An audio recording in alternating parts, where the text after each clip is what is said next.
Un scandale éclabousse les hautes sphères de l'État français. Cette fois, c'est le ministère de l'Intérieur qui se retrouve dans la tourmente. Une enquête du parquet national financier met en lumière des soupçons de corruption, de trafic d'influence et de prise illégale d'intérêts. On parle là de contrats douteux et de réseaux bien placés. Des faits qui ternissent l'image d'une institution clé soulèvent bien des questions sur l'ampleur de ces pratiques. L'enquête en tout cas suit son cours, mais déjà des têtes sont tombées. Sabrina Keshwout. Au sommet de l'État français, ça sent la corruption. Un fléau touchant le ministère de l'Intérieur en particulier, qui se trouve au cœur d'un scandale financier.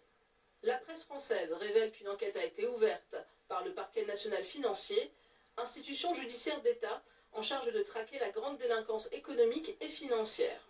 L'investigation en cours concerne directement le service des achats de ce ministère régalien, mettant en cause des militaires et plusieurs chefs d'entreprise pour des faits de corruption, mais aussi de prise illégale d'intérêts et de trafic d'influence. Si l'affaire éclate aujourd'hui, l'enquête en cours couvre des faits s'étalant sur l'année 2022 et les remous se font sentir. Parmi les personnes visées, un gendarme en charge des commandes et distributions pour la gendarmerie, la police et la protection civile du pays, poste ô combien stratégique. Ce militaire, au centre du système mis au jour, a été placé en garde à vue en mars 2023 avant d'être suspendu de ses fonctions dès lors que sa hiérarchie a eu connaissance de sa mise en cause, puis débarqué du service actif en septembre de la même année.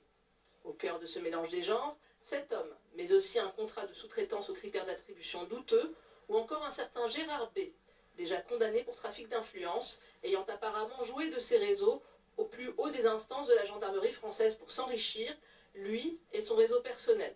Un ministère gangréné au sein des institutions de ce que l'on appelait naguère le pays des Lumières, la gravité des faits est à la hauteur de leur vraisemblance de l'avis même du Conseil d'État français, plus haute juridiction administrative du pays.